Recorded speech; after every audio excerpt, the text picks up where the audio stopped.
Olá, queridos alunos e alunas, sejam bem-vindos a mais uma aula de História.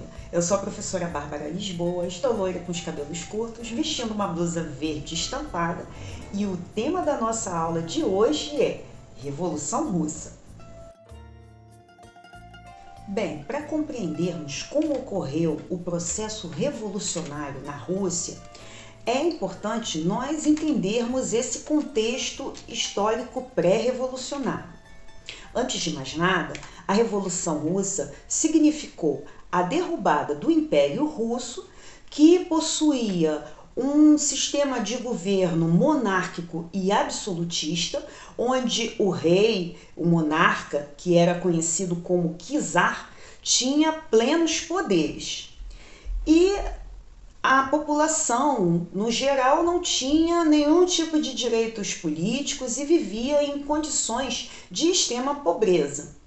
O Império Russo era o maior do mundo, possuía cerca de 22 milhões de quilômetros de extensão e uma população de 160 milhões de pessoas pertencentes a diversas etnias. A maior parte da população era camponesa, mas a Rússia, a partir da segunda metade do século XIX, passou por um processo de industrialização.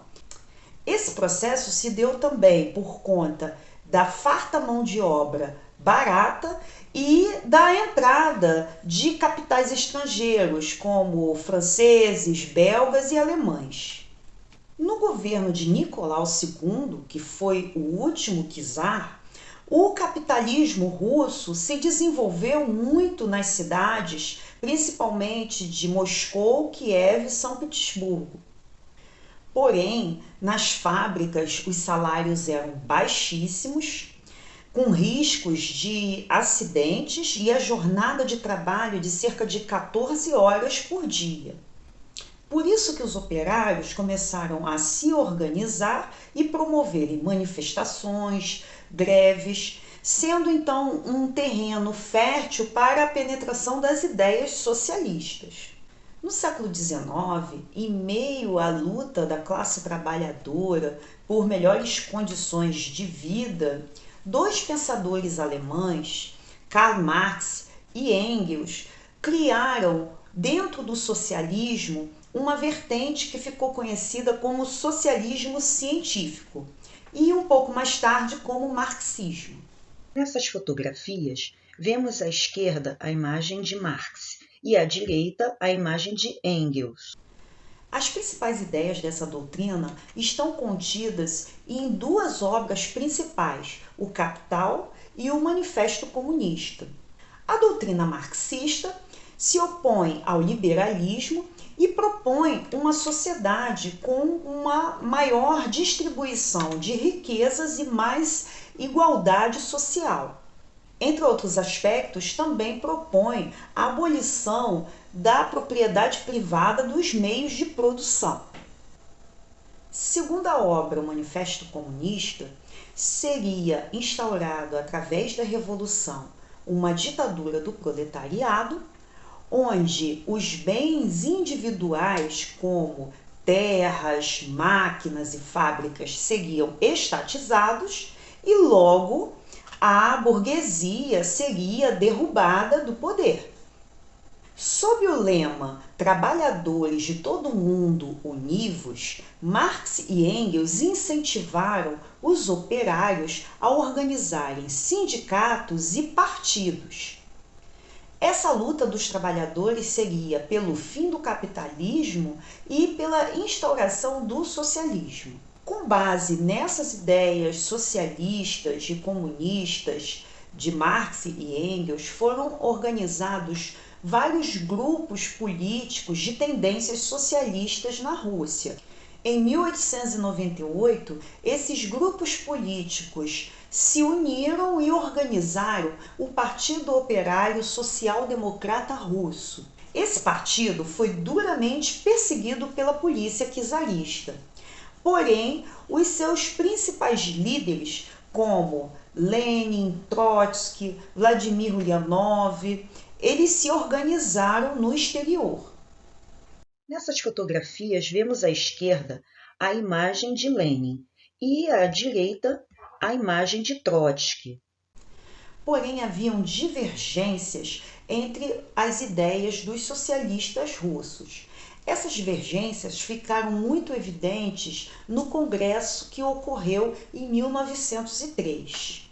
A partir daí, surgiram duas tendências socialistas dentro do Partido Operário Social Democrata Russo. Essas duas vertentes principais, ficaram conhecidas como o grupo dos bolcheviques, que em russo significa maioria, liderados por Lenin, e os mencheviques, que em russo significa minoria, liderados por Martov. Os bolcheviques defendiam a tomada do poder através da Revolução Socialista. Defendiam também um partido centralizado, um exército disciplinado, operários e camponeses unidos. Já os mencheviques defendiam que deveria ocorrer uma revolução burguesa para derrubar o czarismo e chegar ao socialismo através da via eleitoral. Em 1904, o governo russo entrou em guerra com o Japão pela região da Manchúria. Em um domingo em 1905, operários em greve, desarmados junto com suas famílias, promoveram uma manifestação pacífica levando um abaixo-assinado para o czar.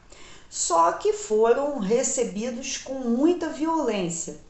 Soldados da polícia czarista atiraram nos manifestantes e muitos destes foram mortos. Esse episódio ficou conhecido como Domingo Sangrento.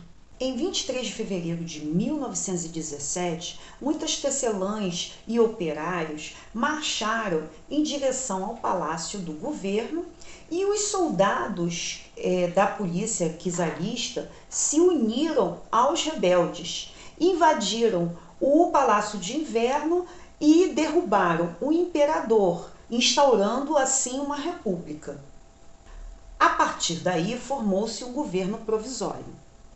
Aqui vemos o Palácio Tauride, sede da Duma e posteriormente do governo provisório e do Soviete de Petrogrado. O governo provisório, liderado por políticos moderados como o advogado Alexander Kerensky, procurou diminuir a insatisfação popular através da libertação de presos políticos, da permissão da vinda de exilados e também da promoção da liberdade de imprensa. Porém, esse governo não retirou a Rússia da Primeira Guerra Mundial, o que causou grandes insatisfações entre os socialistas como Lenin. Lenin retorna à Rússia em abril de 1917 e começa a organizar a classe proletariada e defender a derrubada do governo provisório.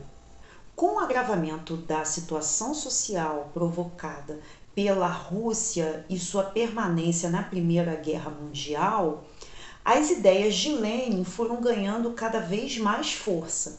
E assim, em 24 de outubro de 1917, começa o processo revolucionário que ficou conhecido como Revolução Russa. Os bolcheviques, liderados por Lenin e Trotsky, começaram a ocupar todos os prédios públicos da cidade de São Petersburgo, inclusive o Palácio de Inverno, e tomaram o poder. O governo da Rússia passou às mãos dos bolcheviques e Lenin passou a ocupar o cargo de presidente do Conselho de Comissários do Povo. Nessa imagem, vemos soldados e civis se manifestando durante a Revolução, em 1917. Nessas duas imagens, vemos o cruzador Aurora, navio que ajudou os bolcheviques a conquistar São Petersburgo na época e atualmente como museu em São Petersburgo. A bandeira comunista foi hasteada pela primeira vez no Palácio do Inverno. O governo bolchevique, liderado por Lenin, adotou várias medidas de grande repercussão social. Foi assinado o Tratado de Brest-Litovsk com a Alemanha propondo paz e a retirada da Rússia da Primeira Guerra Mundial. Nessa imagem, vemos a assinatura do Tratado de Brest-Litovsk. As terras da família real, dos nobres e da Igreja Ortodoxa foram estatizadas e distribuídas entre os camponeses. E ainda foi estabelecida a igualdade de direitos entre os homens e as mulheres. Essas medidas foram mal recebidas pelos mencheviques, liberais e monarquistas, e com a ajuda das potências capitalistas, ou seja, Estados Unidos, Inglaterra e Japão, esse grupo formou o chamado Exército Branco para combater os bolcheviques. Aqui vemos um pôster de propaganda anti-bolchevique dos russos brancos, no qual Lenin é retratado com um manto vermelho, ajudando outros bolcheviques a sacrificar a Rússia a uma estátua de Marx. Seus opositores, os bolcheviques, organizaram o Exército Vermelho, liderado por Trotsky. A partir daí, ocorreu uma sangrenta guerra civil durante 3 anos.